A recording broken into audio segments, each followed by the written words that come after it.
ॐ भूर्भुवः स्वः तत्सवितुर्वरेण्यं भर्गो देवस्य धीमहि धियो यो नः प्रचोदयात् ॐ शान्ति शान्ति शान्तिः Namaskar, my dear friends. I am going to discuss about the two paths advised and explained by Bhagwan Sri Ramana Maharshi, the path of surrender and self inquiry to achieve self realization and liberation. These two paths are the most reliable methods for attaining self realization and liberation. An almost equally common statement was that jnana and bhakti are ultimately the same. This second statement is usually interpreted to mean that whichever of the two paths one chooses to follow, the ultimate goal and the culminating experience will be the same. It is generally assumed that the two paths do not converge until the moment of realization is reached. However, if Ramana Maharshi's teachings are correctly interpreted, then it will be seen that the paths of surrender and the self inquiry merge before realization, and that in the higher levels of practice, if one follows the path of surrender, then one's sadhana will be the same as that of someone who has chosen the path of self inquiry. This may seem very radical at first sight, but this is only because of the general misconceptions that many people have about Ramana's teachings on the true nature, meaning, and practice of surrender.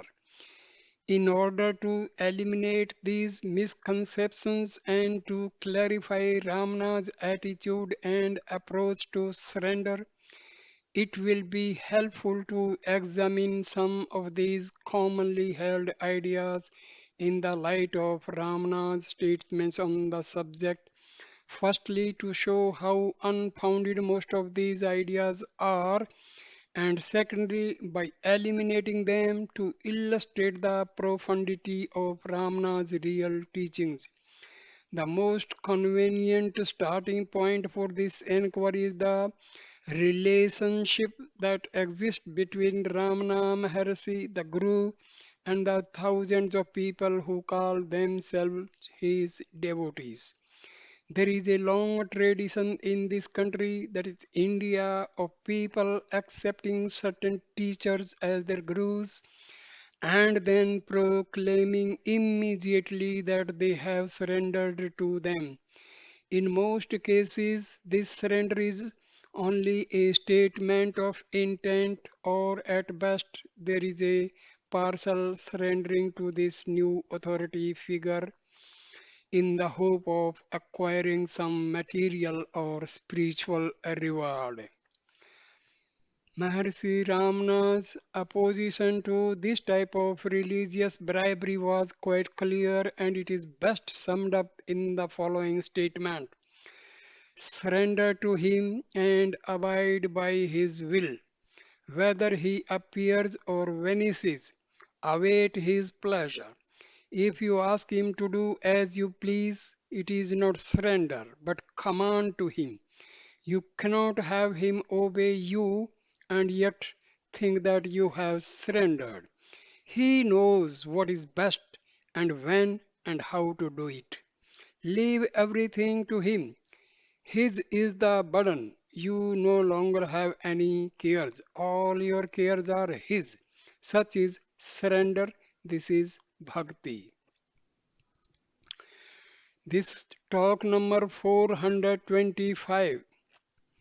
This statement, typical of many that he made, is a categorical refutation of the idea that one can surrender to one's god or guru and yet demand that the god or guru fulfills one's desires or solves one's problems. Despite this often repeated refutation, it is probably true to say that the majority of Ramana's devotees both believe that they have surrendered to Ramana, yet at the same time would not hesitate to approach him with their personal and material problems, especially if the perceived need required an urgent solution. In Ramana's teachings on surrender, there is no room for stray desires and no room for expectations or miracles, no matter how desperate the situation might appeal to be. Bhagwan Ramana says, if you have surrendered, you must be able to abide by the will of God and not make a grievance out of what may not please you. Talk 115. Under Ramna's strict interpretation of absolute surrender, the only appeals which might qualify for approval are those where the devotee approaches the god or guru with the attitude, this is your problem and not mine. Please attend to it in any way you see fit. This attitude bears the marks of partial surrender, for it fulfills the bare minimum requirements of Ramana's definition of true surrender. On this level of surrender, there is no longer any expectation of a particular solution. There is simply a willingness to accept whatever happens. It is interesting to note in this connection that although Ramana clearly stated that devotees who wanted their problems solved were not practicing true surrender. He did admit that surrendering one's problems to God or to the Guru was a legitimate course of action for those who felt they could not stick to his absolute teaching of complete surrender. He was once asked, is it proper that one prays to God when one is afflicted by worldly ills? And his answer was undoubtedly. Talk 501. This admission that the Guru may be approached with personal problems should be seen as an extension of and not a contradiction of his teachings on absolute and unconditional surrender. For those who are not ready for complete surrender, there is this intermediate practice of surrendering one's problem to the external higher power. It is not a dilution of his notion that surrender must be complete and total to be effective. It is more an admission that for some devotees, such a massive step is impractical without some lesser intermediate stage. If we can reach this point where we accept that we cannot ask Ramana to solve our problems and still claim that we have surrendered, then we move forward a few steps in our understanding of his teachings. But if we then try to put our new understanding into practice, we immediately encounter a new and apparently insoluble problem. The problem is that the desire to surrender is in itself a desire which we want fulfilled, and since, according to Ramana, true surrender cannot be accomplished without complete desirelessness. The presence of this desire in us is sufficient to prevent true surrender from taking place. It is the paradox of effort which is inherent in nearly all forms of sadhana. Simply stated, the problem is that there is a perception that there is an individual self which wants to extinguish itself so that the state of realization will be revealed. But anything which this individual self tries to do to eliminate itself merely prolongs its own existence. If one sees spiritual practice as something that one does to attain realization, then there is no solution to this problem. There is no solution because the whole problem stems from the totally false assumption that this individual self has a real existence. The first step along the path to true surrender is not to throw oneself at someone's feet and say, I surrender. It is the cultivation of the awareness and the understanding that there is no individual self to surrender and that this individual self never at any time had, has, or will have any real existence. When Ramana said on several occasions, who is to surrender what and to whom? Talk 176. He was trying to drive home this fundamental point that without this understanding that there is no individual self, then all spiritual practices are done under false pretenses, and that meditation, surrender, or self inquiry done without this constant awareness are merely exercises in self deception. The best illustration of this point that I have come across appears in a recent publication called The Secret of Arunachala. In it, a devotee remarked to Ramana that a certain fellow devotee must be well advanced on the spiritual path because he meditated for 8 to 10 hours every day. This is page 73. Oh, replied Ramana, he meditates, he eats, he sleeps, but who is meditating, eating, sleeping? What advantage is there in meditating for 10 hours a day if in the end that only has the result of establishing you a little more deeply in the conviction that it is you who are meditating? This aspect of Ramana's teachings that one is already realized here and now is widely ignored when it comes to practice, but its importance cannot be overstated. Ramana has said, the removal of ignorance is the aim of practice and not acquisition of realization. Talk page 322. The most fundamental piece of ignorance is that there exists an individual self who is going to do sadhana, and that by doing sadhana, this individual self will disappear or be merged in some super being. Until this concept is eliminated on the mental level, it is not an exaggeration to say that one is wasting one's time in attempts to surrender or to inquire who am I. Correct attitude and correct understanding of this matter are of preeminent importance if the application of Ramana's teaching is to be successful. Returning now to the practice of surrender and bearing in mind the necessity of maintaining the right attitude with regard to the non existence of the individual self, there remains the problem of how to surrender, since the mere desire to surrender invents an illusory person who is going to surrender. The key to this problem and the key to all problems connected with the practice of Ramana's teachings is to bypass the mind and move to the realm of being. One cannot truly surrender without escaping from that vast accumulation of ideas and desires we call the mind, and according to Ramana, one cannot escape or destroy the mind by any kind of mental activity.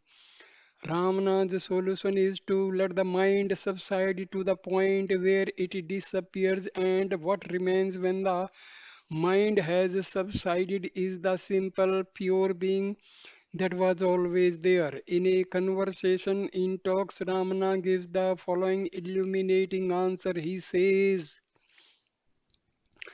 It is enough that one surrenders oneself. Surrender is to give oneself up to the original cause of one's being.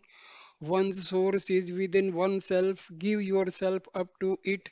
That means that you should seek the source and merge in it. Talk 175. This is an immensely profound statement which not only sweeps away many of the myths that surround the practice of surrender, it also shows an indication that the route to the rediscovery of the self is the same, whether one chooses to label it surrender or self inquiry. If we examine this statement closely, it is possible to extract three important conclusions regarding Ramana's attitude and approach to surrender. Firstly, there is no external deity or manifestation to whom one must surrender. Secondly, the source of one's being is within us. And thirdly, and most importantly, true surrender is to go back to the original cause of one's being and remain firmly and continually rooted there. If this is translated into terms of practical advice, then surrender comes down to two words, being and stillness. In talks, Ramana says, your duty is to be and not to be this or that. I am that. I am sums up the whole truth. The method is summed up in Be Still, talk page 333. The stillness and the being of which Ramana speaks coexist with each other and reveal themselves in their full radiance whenever interest in one's thought stream dries up. Thus, for Ramana, the practice of surrender is to find within oneself this feeling of beingness and surrender oneself completely to it. On this level of surrender, practice consists of giving up wrong ideas by refusing to give them attention. Ramana's statement that the removal of ignorance is the aim of practice and not acquisition of realization. Talks 322 is extremely relevant in this connection, for it is only wrong ideas that separate us from a full awareness of our natural state. This final stage of surrender is simply a giving up of attachment to ignorance by bypassing the mental processes which cause and perpetuate it. The practice is the fruit of the conviction that there is nothing to surrender.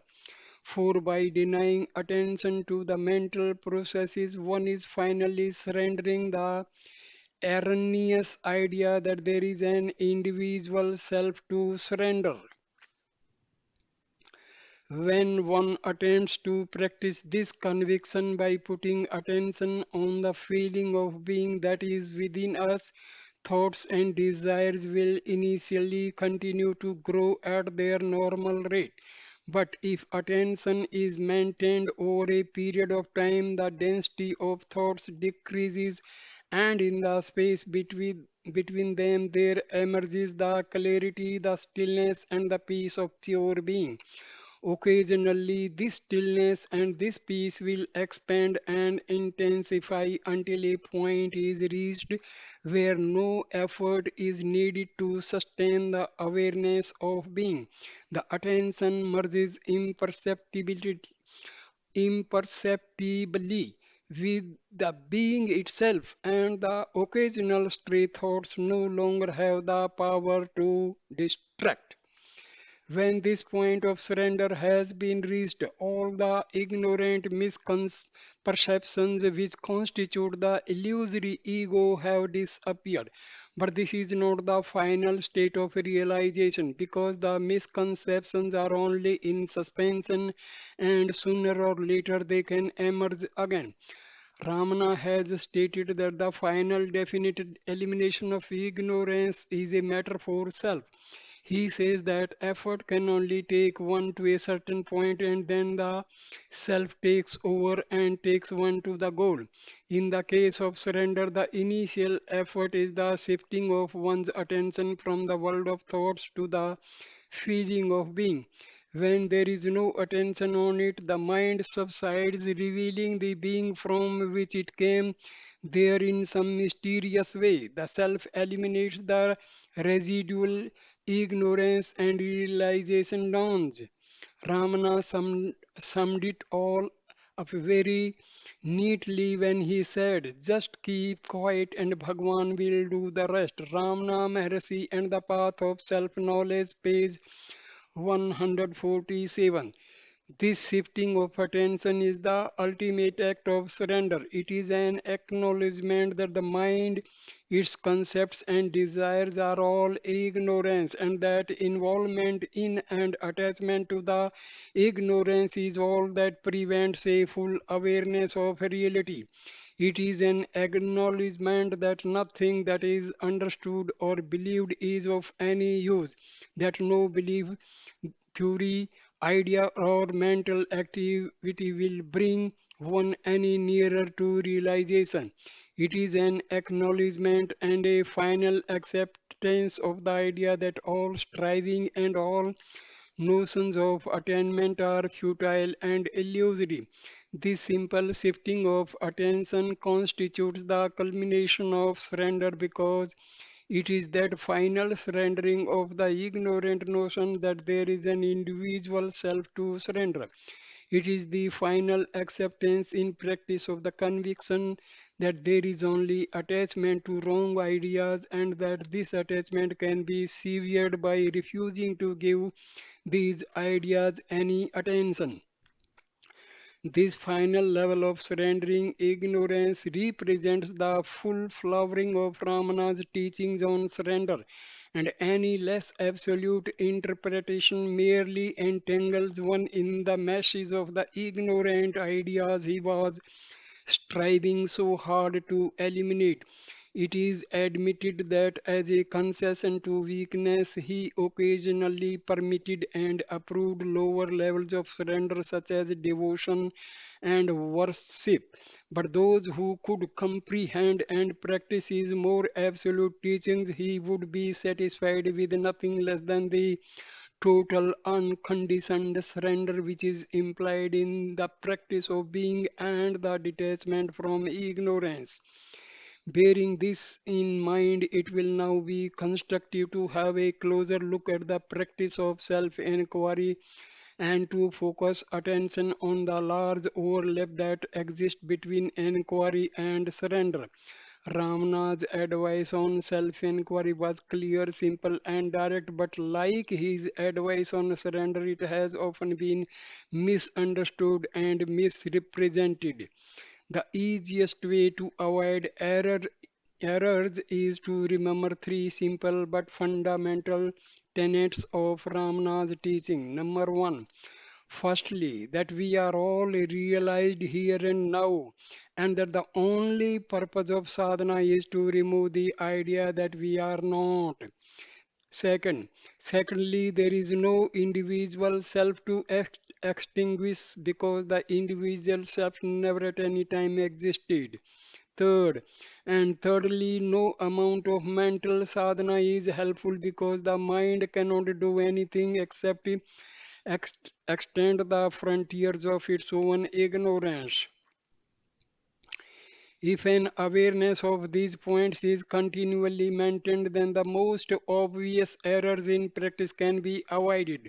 One immediately sees that concentration on a point in the body is counterproductive because it involves mental effort. One can also eliminate the idea that self inquiry is a mantra or an exercise in self analysis because both of these approaches involve mental activity. On a more subtle level, if one maintains an awareness that the individual self at any time ever exists, then one can avoid the dangerous but often deeply rooted notion that self inquiry involves oneself looking for another self. to cut through the entangle, entanglements of these and similar misconceptions and to find out what positive practical advice Ramana had to offer on self inquiry. One cannot do better than go back to the words of Ramana Maharshi himself. In Maharshi's Gospel, he says that the purpose of self inquiry is to focus the entire mind at its source, page 48. The purpose of this focusing is the same as that which has just been outlined for the practice of surrender. According to Ramana, the mind is only a connection of ignorant ideas, and unless one steps completely outside this mental realm by keeping attention on the being from which the mind emerges, then the ignorance and the wrong ideas inevitably continue. It is important to note that Ramana never explains self inquiry as a practice by which an individual self is eliminated. He always phrases his advice to indicate that when one looks for the source of the mind or the ego, they both disappear, and it is discovered that neither of them ever existed. This stepping outside the mind is as crucial to an understanding of self inquiry as it is to an understanding of surrender. In a passage in Talks, he says, the fact is that the mind is only a bundle of thoughts. How can you extinguish it by the thought of doing so or by a desire? Your thoughts and desires are part and parcel of the mind. The mind is simply fattened by new thoughts rising up. Therefore, it is foolish to attempt to kill the mind by means of the mind. The only way to do is to find its source and hold on to it. Page 163, 463. This finding the source and holding on to it is the beginning and purpose of self inquiry. The precise method is simple and well known. When thoughts arise, one does not allow them to develop. One asks oneself the words, to whom do these thoughts occur? And the answer is to me. And then the question occurs, then who am I? What is this thing in me which I keep calling? By doing this practice, one is shifting attention from the world of thoughts to the being from where the thought and the thinker first emerged. The transfer of attention is simply executed because if one holds on to the feeling I am, the initial thought of I will gradually give way to the feeling of I, and then sooner or later, this feeling I am will emerge into being itself to a state where there is no longer either a thinker of the thought I or a feeler of the feeling I am. There will only be being itself. This is the stage where attention to the feeling of I am has merged with the being from which it came, so that there is no longer the dualistic distinction of a person giving attention to the feeling of I am. There is only being and awareness of being. If this practice is done persistently, then the verbal redirection of attention soon becomes redundant. As soon as there is the awareness of attachment to a particular thought, then attention is immediately switched back to the being from which the thoughts and the imaginary thinker came. It is important to stress that the verbal preliminaries of asking who am I or to whom do these thoughts occur are simply tools to redirect the attention. The real self inquiry begins with the subsequent witnessing of the disappearance of the thoughts and the re emergence of being as the mind subsides into temporary abeyance. Ramana summarized this very succinctly when he said in talks, Abhyasa, spiritual practice, consists of withdrawal into the self every time you are disturbed by thought. It is not concentration or destruction of the mind, but withdrawal into the self. Since in Ramana's terminology, the terms being the self are virtually synonymous, What he is describing here is the practice of withdrawing into the being and remaining there undisturbed by the transient distractions of thoughts.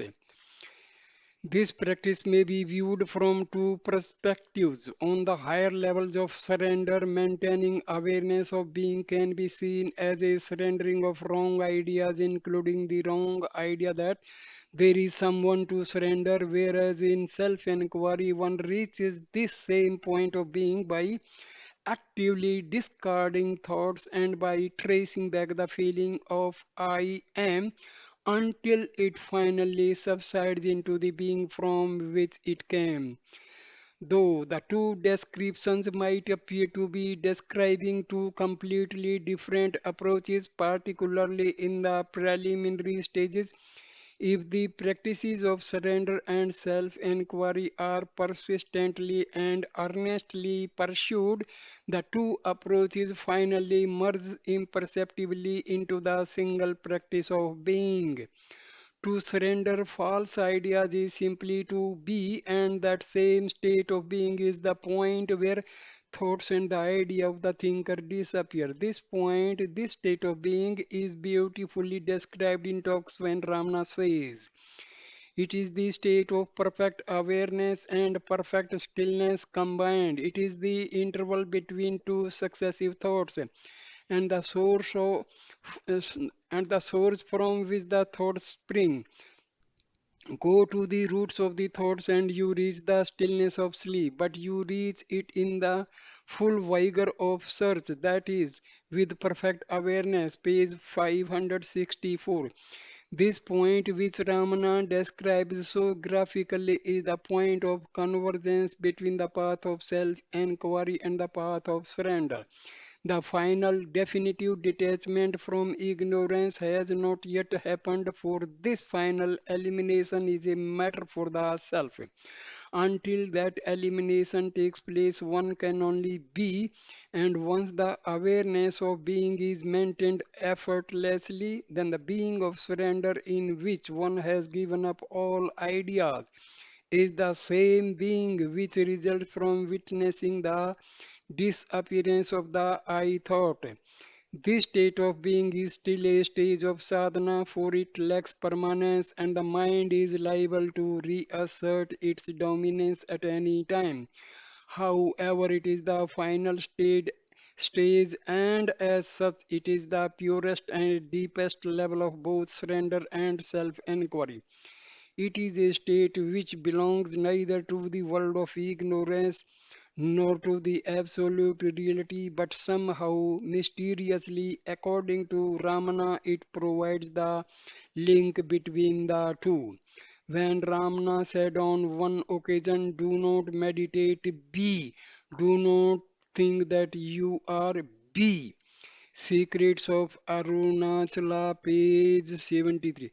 He was summarizing the whole of his practical teachings because for Ramana it is only in this state of effortless awareness of being that the final realization will be revealed. So, my dear friends, this was the explanation and description by Bhagwan Sri Ramana Maharshi about two paths, that that is the path of surrender and the path of self-inquiry. Thank you for your patience, for watching and listening this talk. Please like, comment and share the video and subscribe my channel. Thank you, my dear friends. Namaskar.